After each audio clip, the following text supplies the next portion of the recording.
Good evening and welcome to Tucker Carlson Tonight. We have spent nearly a year looking for a Russian scandal.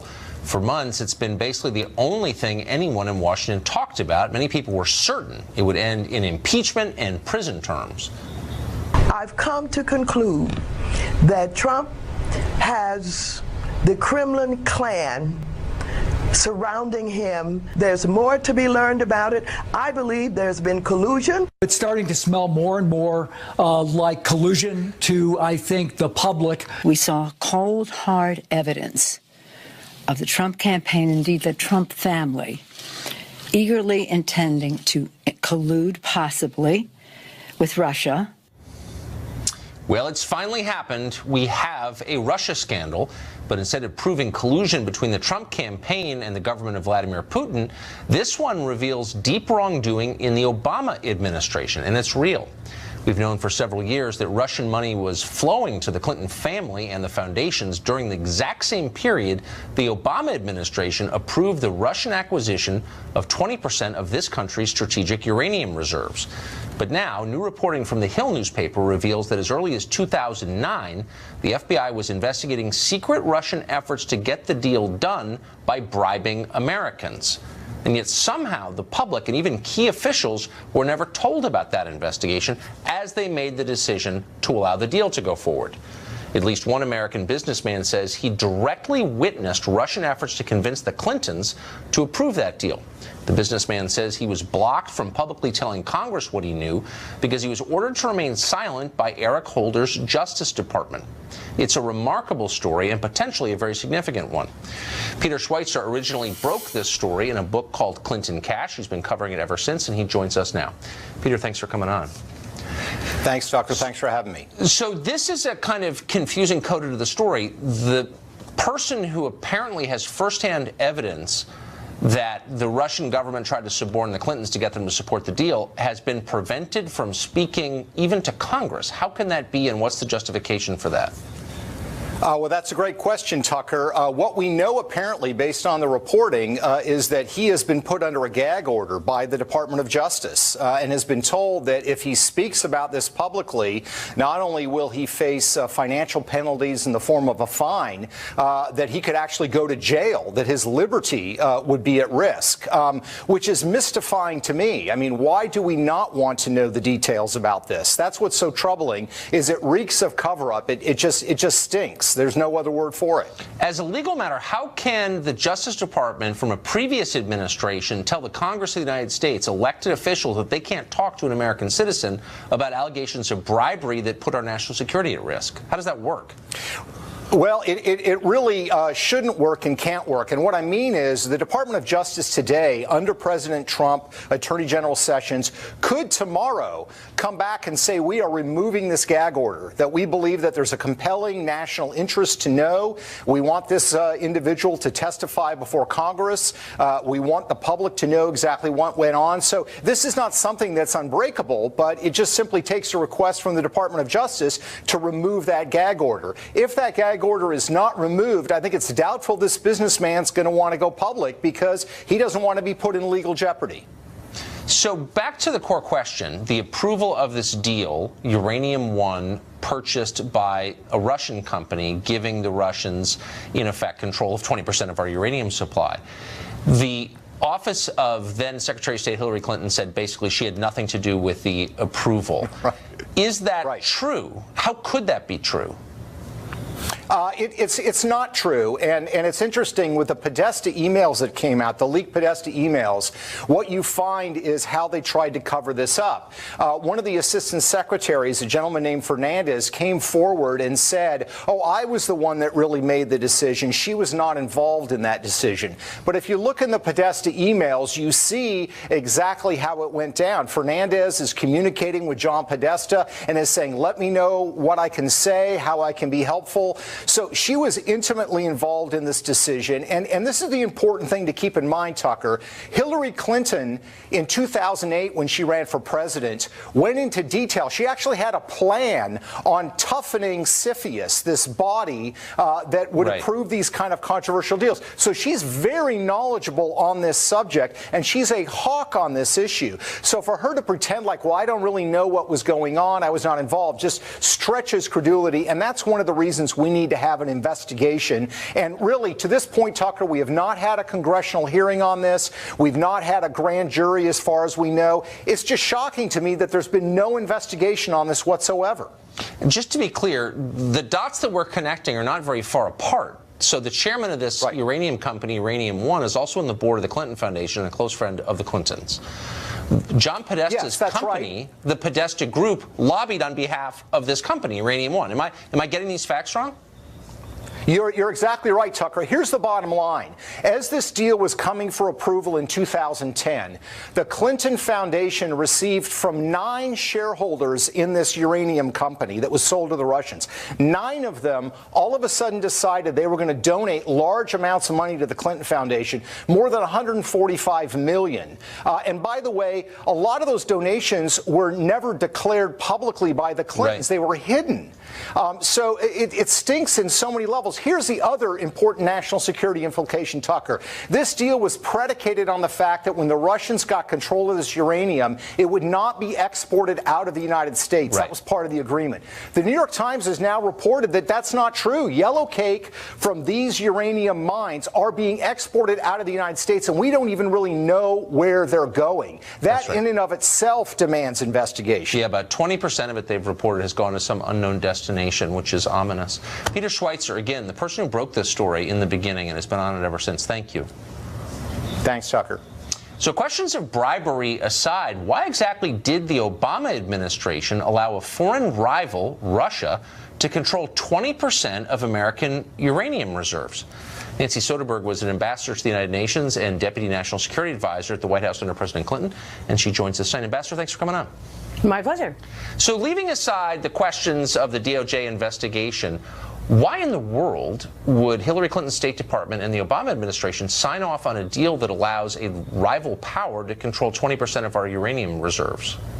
Well, these business deals are ones that had review of 9 different agencies, and they agreed that since it was going to stay in the country, that it would be an acceptable way to keep our uranium safe here and under appropriate controls. And I think that the reporter that it's been gone and yellow cake has been really disproven. And Tucker, I really think you got to.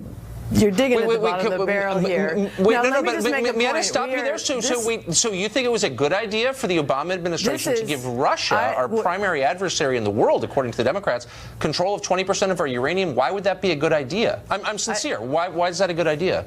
I'm not familiar with the details of this particular uranium deal, but we have trade in uranium with appropriate controls throughout the last 40 years, bipartisan. Both Republican and Democrat governments feel that we can keep the appropriate controls on. The bigger issue here is this whole issue is fake news in terms of an investigation.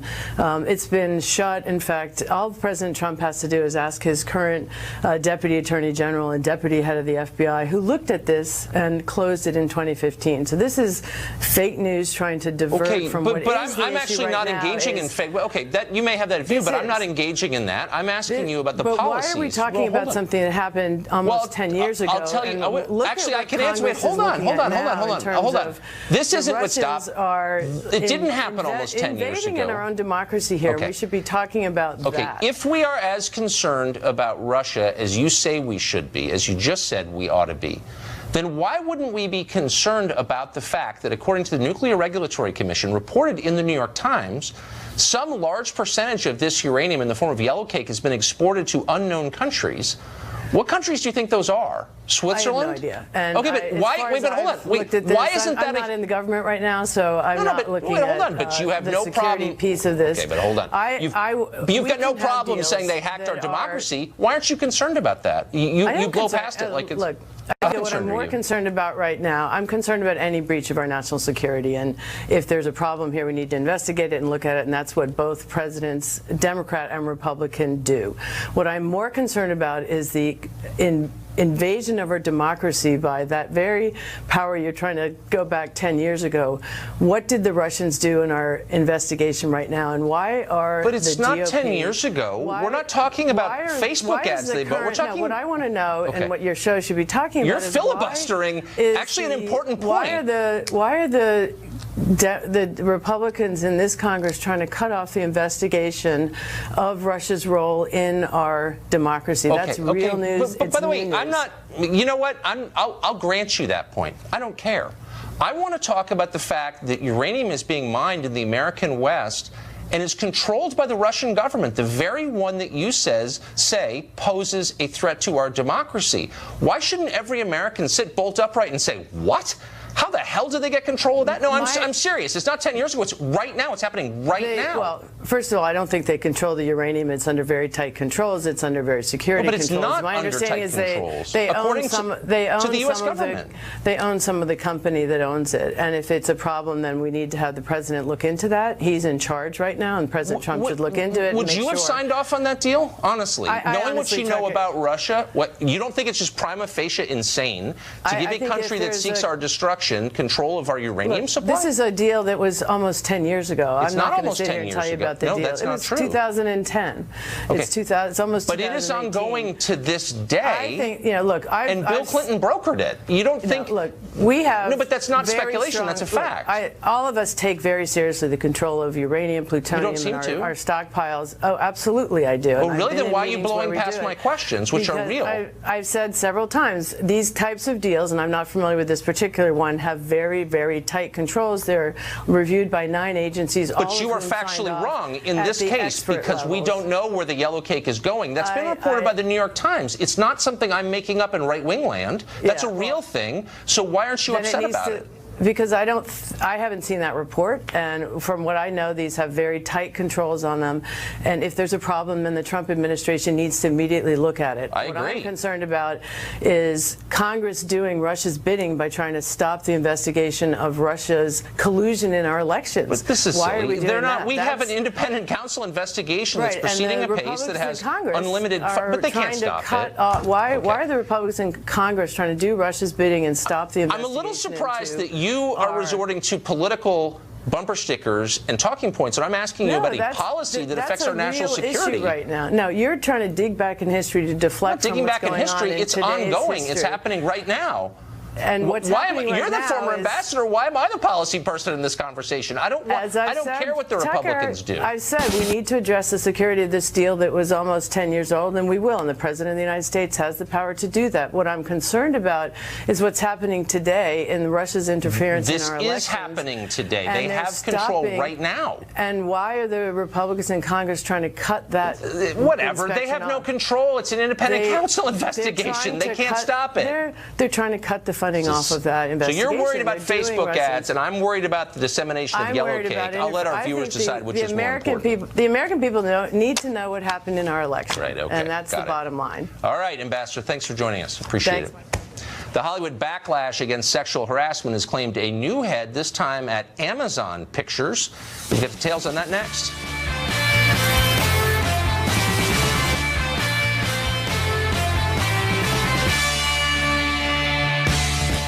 Kaepernick became an icon on the left for voicing his political views, and now, irony of ironies, he's going after the NFL owners for expressing their own political views. Kaepernick started the trend of kneeling for the anthem. He hasn't been signed by a team in the NFL this year. He says that's because the team owners, have colluded to keep him blackballed from the league. He's now suing the NFL. Does he have a case? Judge Jeanine Pirro hosts Justice with Judge Jeanine, Saturdays, 9 p.m. Eastern. You already watch it, but you should keep doing so, and she joins us now. So, Judge, this opens up a whole new vista of possibilities. I'd love to be in the NFL. Can I sue because they haven't hired me? Look, Colin Kaepernick has a right to his opinion, but he doesn't have the right to be in the NFL. This guy is a crybaby. He's claiming he's a victim. He's claiming that there's collusion in the NFL. Now think about this, Tucker. What he has to prove in this collective bargaining claim of collusion and conspiracy is that several teams in the NFL or the NFL officials and at least one team got together and said, we're going to prevent this great football quarterback from being in the NFL because of his political views. I got a news for you. They can keep you out of the NFL for whatever reason they want. They can decide they don't like you and keep you out of the NFL. You don't have a right to be in the NFL. But he's got to prove by a clear preponderance of the evidence, with evidence, that they colluded.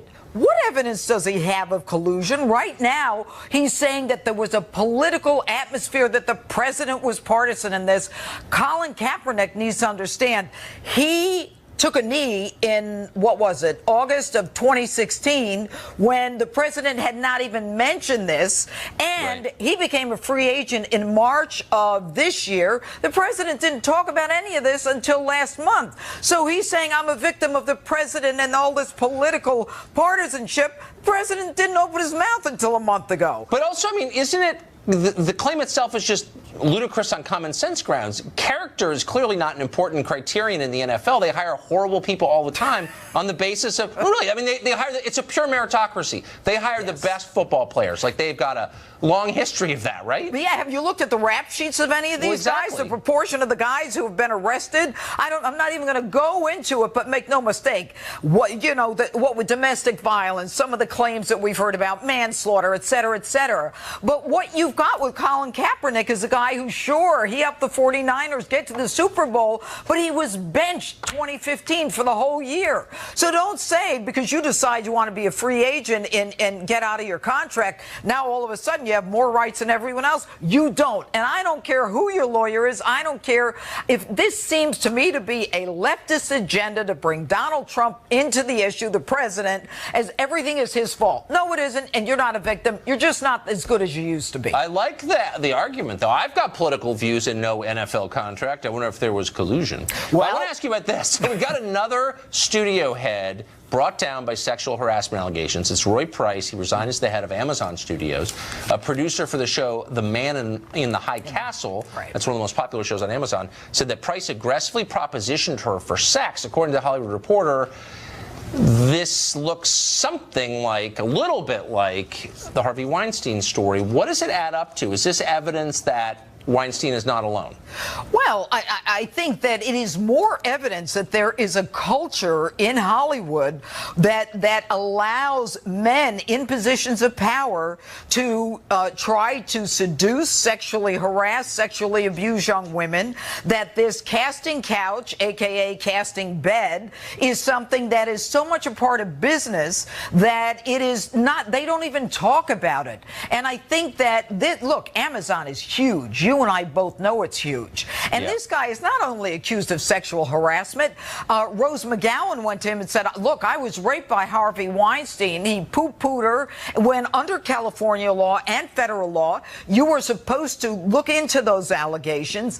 In addition to that, he then got rid of I believe it was there was some kind of project being developed by someone who had made a claim of sexual harassment. He got rid of it. This guy, Price, was very tight with Weinstein. But what we need now, Tucker, well, look, I was a prosecutor for a long time.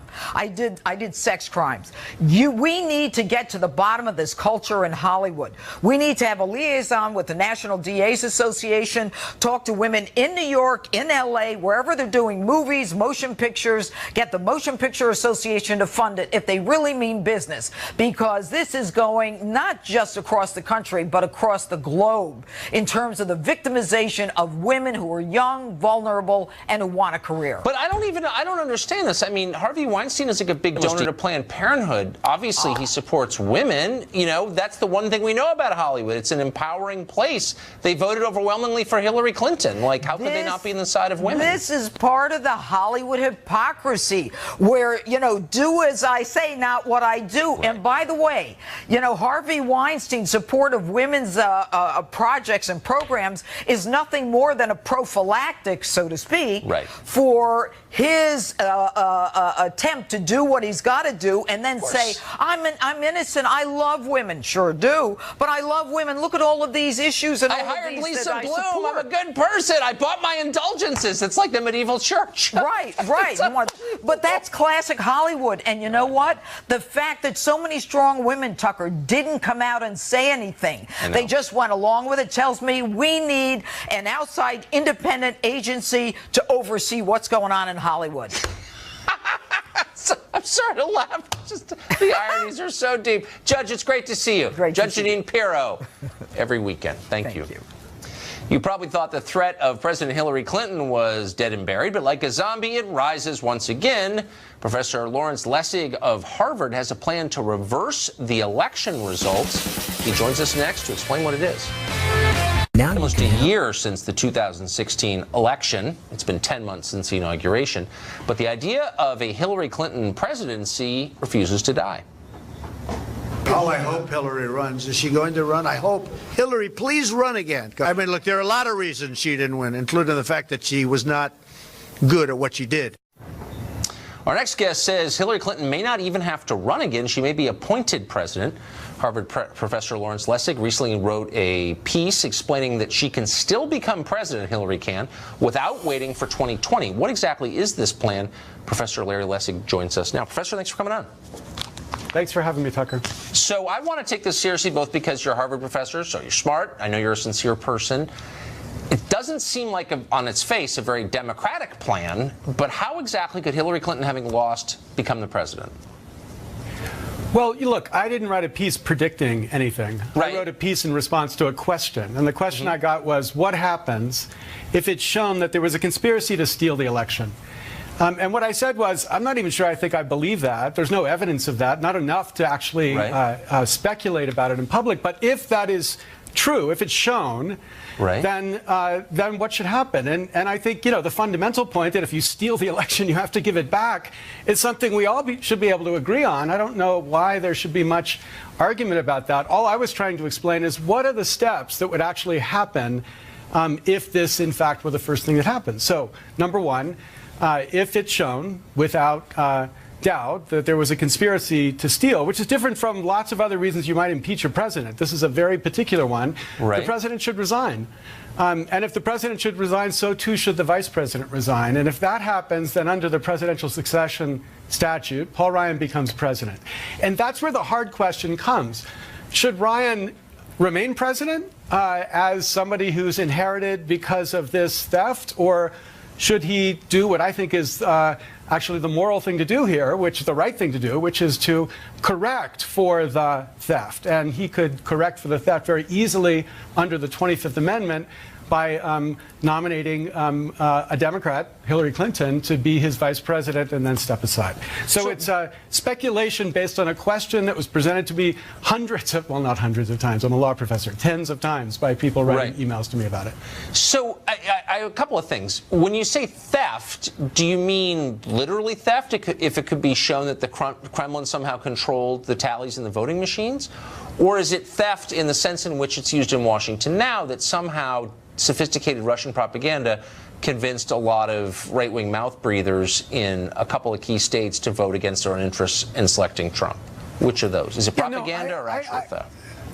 No, it's actual theft. And it's not just actual theft. I mean, if you showed that the Russians actually controlled the voting booths and flipped the election, but Trump had nothing to do with it, in the sense that you can't show there was a conspiracy, I don't think there's anything that hangs on Trump. The only thing I was talking about was the extreme case, the unthinkable case, where there's an agreement, a conspiracy, working together between a foreign government and an election and a campaign to bring about the actual changing of votes, or something at that level to lead to the flipping of the election. That's the hypothetical I was trying to address. Yeah, I mean, that's so hypothetical, though. And by the way, just for the record, if that was ever shown, I mean, I would be leading the charge against anyone who would do something. I mean, that's totally immoral, and that would be a subversion of our course, democracy. that's why I'm kind of surprised by the outrage. Well, here's the thing.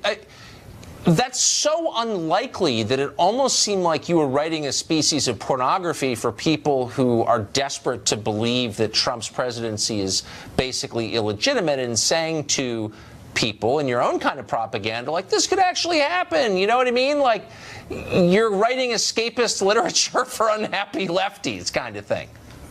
Well, I'm not sure that's what I wrote, right? Because the very second paragraph of what I wrote said, I don't know if I believe it. I certainly haven't seen clear evidence of it, and I don't think it's appropriate to speculate about whether there's clear evidence of it.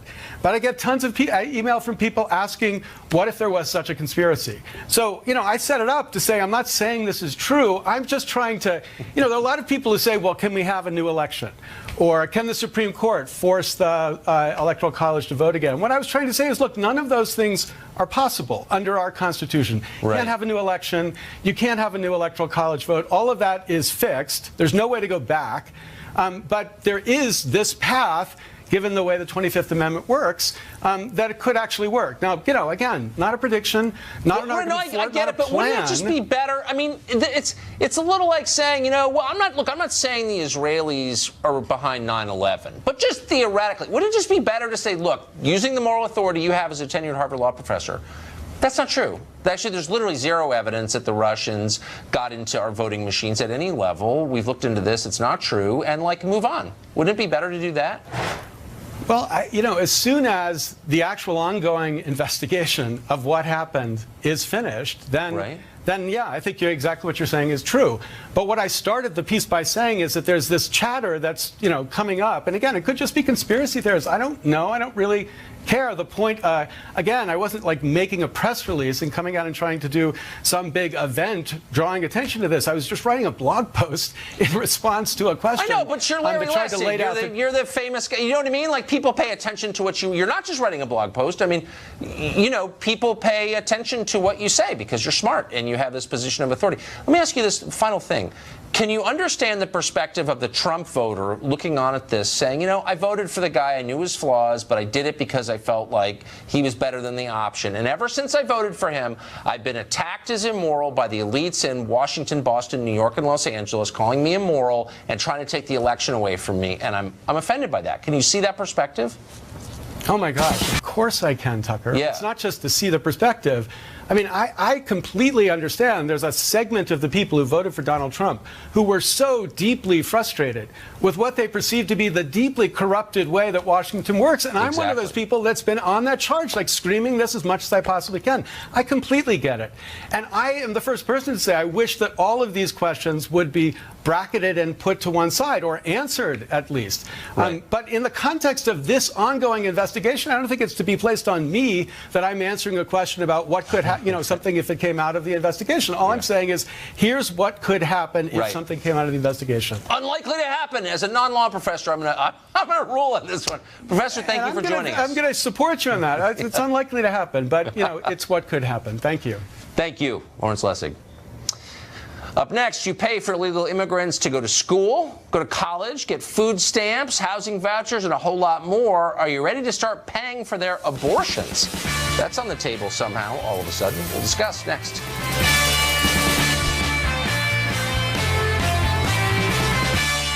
Well, Google has appointed itself the internet sheriff against fake news, adding to a long list of jobs like controlling your life in every way. Google says it's valiantly guarding the innocent and ignorant masses from lies that would lead them astray, lead them to do things like vote for Donald Trump. That's the idea anyway. They're still working on it. There's some bugs in the system. Earlier this week, the New York Times reported that fake news stories have persistently popped up as, believe it or not, Google-driven ads on fact-checking websites. An ad on PolitiFact said that Melania Trump was leaving the White House. Snopes had an ad for a bogus story saying Joanna Gaines was leaving her HGTV show. Whoa! Perhaps dividing fact from fiction isn't Google's strong suit after all.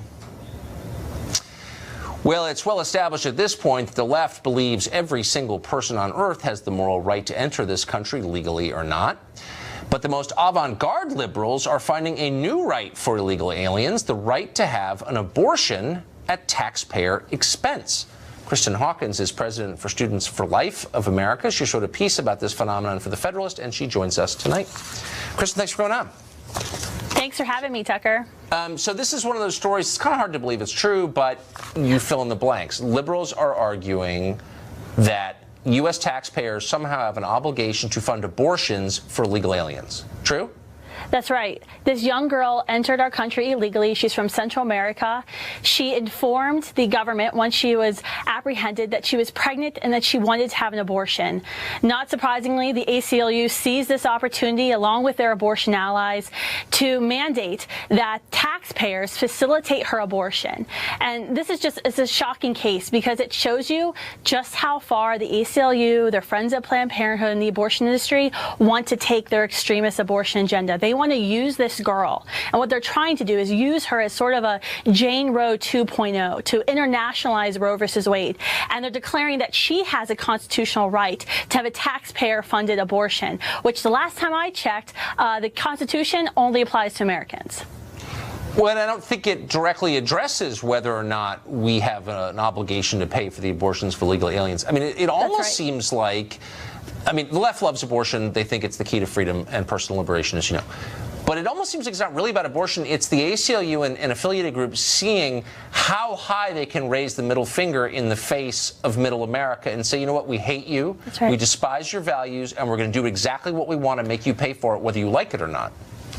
That's right. And this is something that goes against the majority of Americans with their wishes. Majority of Americans are against taxpayer-funded abortions. And now they're just doing this again. And, you know, what they actually tried to use this girl's case to add onto their additional lawsuit that they're already trying to stop Catholic Charities, which is one of the largest charities in our country, from receiving federal grants to help refugees and immigrants. So this is just their anti-life, their anti-faith agenda coming out in full force. And that's what we're seeing. And that's why, really, it's so important that we have President Trump there in D.C. We have a pro-life administration, a pro-life HHS, because they're the ones trying to protect this young girl from the ACLU, from Planned Parenthood, who are just simply using her as Jane Roe 2.0. Boy, I mean, you wouldn't even, I mean, I am pro-life, but you wouldn't have to be in order to find this appalling. The idea that, I mean, so if some federal judge decides, in fact, the Constitution's been hiding this obligation for 225 years, would this mean that U.S. taxpayers have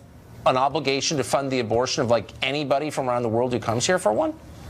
That's right. And this is setting up dangerous precedents. What this is going to do is going to tell any young, scared girl in Central America or anywhere else in the world, come to the United States illegally or legally, and we'll fund a taxpayer-funded abortion for you. This is some dangerous stuff, especially when you consider this young girl coming from Central America who made that dangerous, life-threatening journey to cross our borders. And this is the signal we're going to be sending out across the world.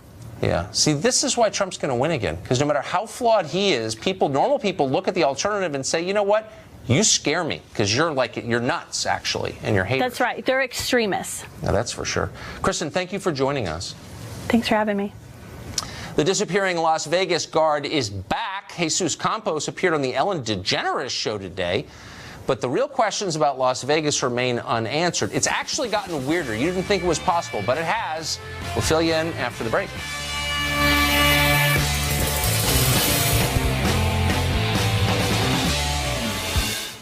Well, Mandalay Bay security guard Jesus Campos, who was one of the only direct eyewitnesses to the shooting indoors in that hotel in Vegas from over 2 weeks ago, was scheduled to appear on Hannity last Thursday.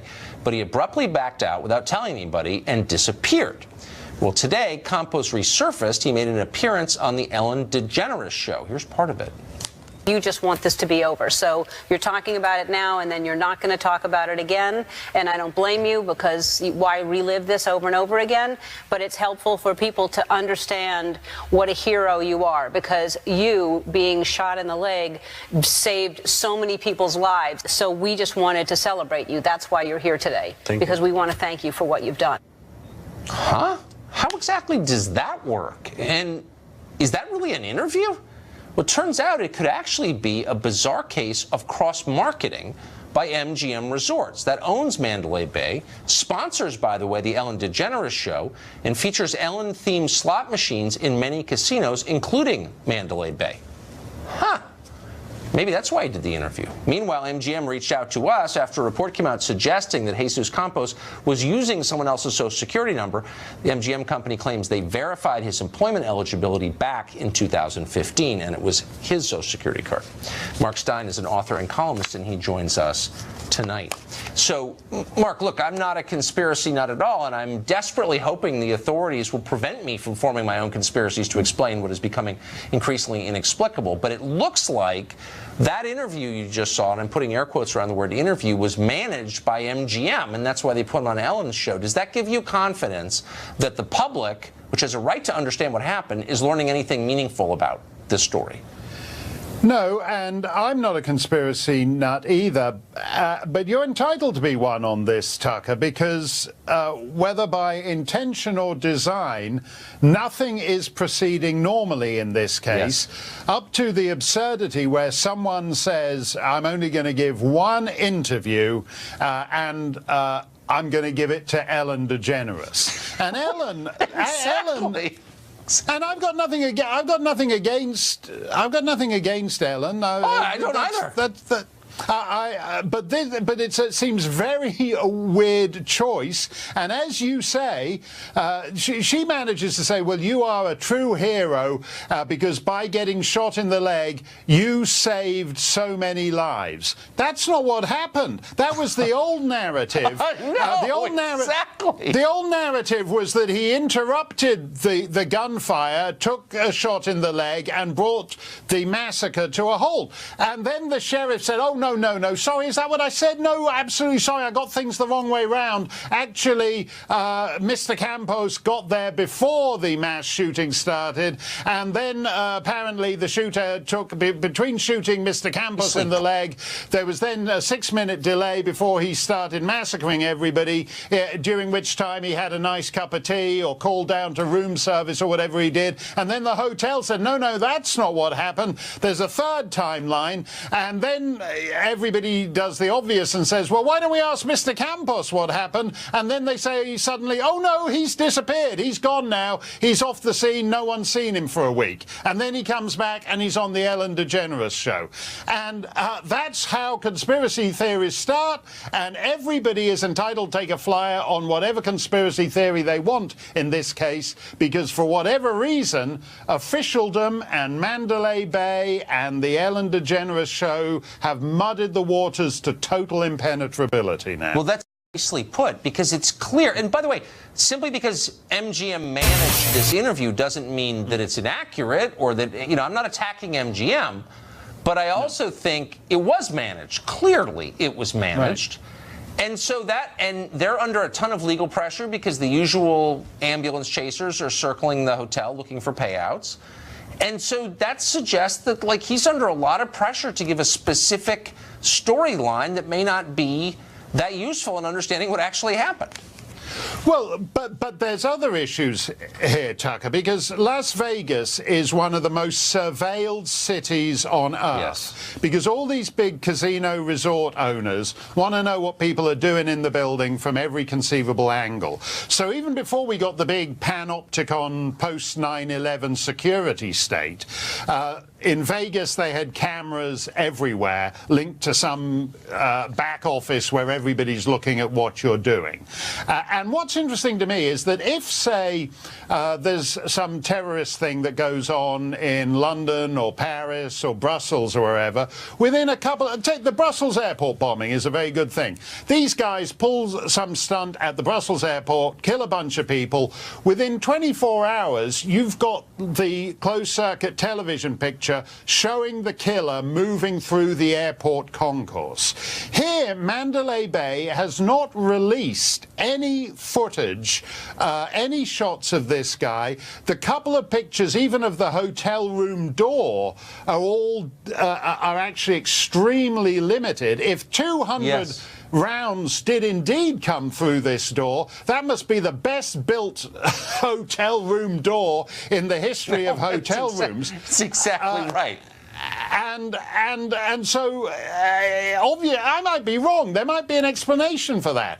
The bullet, he might not have been a very good shot, so he was actually firing through the cheap sheetrock to the side of the door. I don't know. But the fact is that Mandalay Bay has not done what Brussels Airport did in that terrorist attack. No, and so it's nobody totally actually knows what this guy was doing. There's dishonesty in here somewhere. I don't know what it adds up to. Quickly, just to prove I'm not a conspiracy nut, I want to ask you about the JFK assassination. So it was 54 years ago next month, a long time ago, and we're about to get, as released by law, the final tranche of papers from the investigation into the murder. The CIA is apparently arguing those papers should be held for another 25 years, which would bring the total up to almost 80 years that they're under wrap from public view. Right. What could be the justification for that? No, and again, you're entitled to be a conspiracy nut on this one, too, and it makes you wonder when Donald Trump, in one of his more inventive moves, placed Ted Cruz's father on the grassy knoll that day in the late stages of the presidential primary campaign. Makes you wonder, well, it seemed a little crazy at the time, but now you look at the fact that they're trying to sit on this stuff for another... You know, as I think we all know, Ted Cruz was born in Alberta. Was his father operating? I'm going to have to stop you there. Operating on the instructions of the Canadian government? Have we got some Canadian deep sleeper operation going on here? That was my personal favorite moment. Whole campaign. We're out of time. Unfortunately, more conspiracy. Thank you, Mark. That was great. Thanks a lot, Tucker. Up next, we'll wrap up with a discourse on fitness from CNN's poet laureate, Chris Cuomo. Stay tuned. Tonight, with recently unearthed footage of one of this country's most enigmatic spiritual leaders preparing for his morning sermon. Here's the scene backstage before the start of CNN's morning show, New Day.